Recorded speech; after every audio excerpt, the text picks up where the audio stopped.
Tandaan, madaling sumali, madaling sumama, madaling mag-umpisa, pero ito ang realidad. Pero mahirap manatili at matapos ang lakbayin bilang Kristiyano. Yan ang sinugurado ng Biblia. Hindi kung madali ang buhay ng pag-iisang Kristiyano. Tama po ba? Mga Kristiyano, tama po ba? Hindi madali ang pag-iisang Kristiyano. Si Pablo, tinapos niya ang lakbayin ng pag-iisang Kristiyano. At praise the Lord, naniniwala kong nakuha niya na yung putong, yung regalo, yung gatimpala ng Diyos na nakaabang para sa kanya.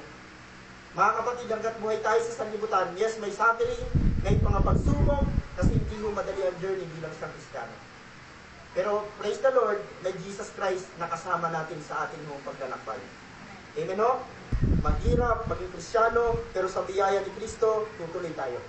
Tutuloy tayo sa biyaya ng Panginoon.